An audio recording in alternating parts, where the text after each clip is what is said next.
Chinita! Ang Call! Tagol! Sino? Ako?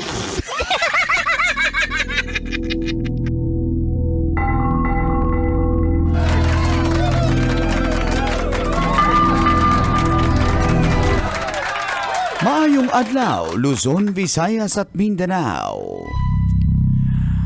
Ako si Manggas at welcome sa ating Siko. Sino Ako?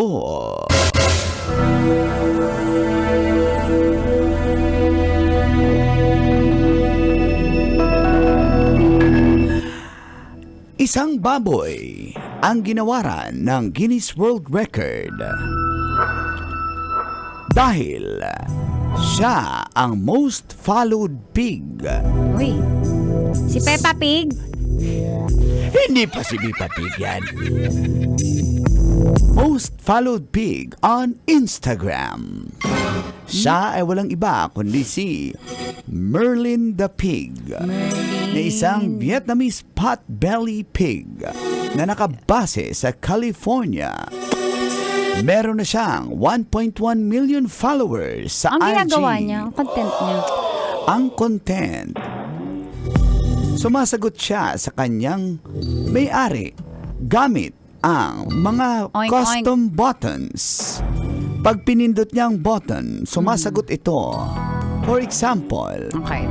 good morning. Yun ang Oink, pipindutin niya. Hindi siya mag-oink-oink. Pipindutin niya nga. Ano spelling ng oink-oink? Ano spelling? Kapital ong. Oy.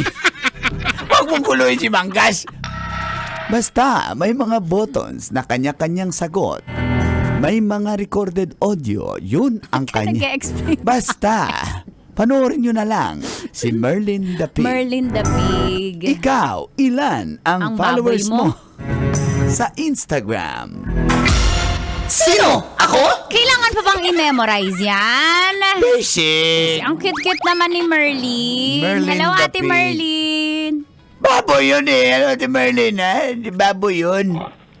Lin? Lin? Ano ulit si Lin? Hindi Lin na yun eh. Hindi Si yun. Ate Merly. Merlin. Si Merlin the Pig ay may 1.1. Hindi pala si Peppa Pig ang most followed, no? Si Merlin pala. Pero syempre, Sayang naman si Merlin, hindi niya alam na sikat siya. alam niya siguro ni Hindi Merlin. niya yan kasi alam, wala naman silang ganung kapasidad sa brain nila. Yung, Grabe, no? Para magkaroon ka ng Guinness World Record Award. Congrats sa congrats, sana all baboy. unique siya. Bakit hindi ba? Binaboy lang. Aray Ang mo! puso ko! Aray mo, Paka!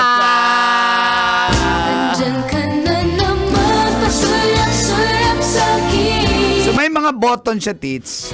Kunyari, hello Merlin, good morning. Tapos pipindutin niya yung button na Kung ano yung sagot. good morning. Ah, Yan, good sasagot. morning. Or, what do you want, Merlin? Tapos pipindutin niya yung button na isa. I want to play, ganun. Alam niya yung sagot. Yun. Natuturuan talaga ang mga animals. Nakakatuwa, no? Yung Buti isa- pa yan natuturuan. Aray mo, yan na naman. Diba? At saka mga baboy, isa sa mga matatalinong hayop yan. Oo. Kaya nga, ba't niya binibacon? Yung brief ko yun, hindi yun yung baboy. Ba't niya sinasamgyup? Yung bacon? Yung ano? Brief. Yung brief. Hawak mo ang? Hawak mo ang brief? Ay, yung bacon. Wow, iba na. Ang sarap sa sandwich niyan. Yung bacon? Brief. May eggs. Spell. May igi. Yak. May igit. Yak. Brief. Yung bacon. Yak. Hindi, palaman pala yun. Palaman. Yung bacon. Sa brief. Palaman. Palaman yung brief. Uy! Bakat eh. Bakat yung brief? Yung bacon. Uy! Crunchy. Okay guys, maniwala na sana ako guys. Crunchy yung bacon? Yung nasa loob na brief. Ay! Salaw! Ang brief. Hawak mo ang gabi. Si Tita Max ay merong 500,000 mahigit na followers sa Sa IG.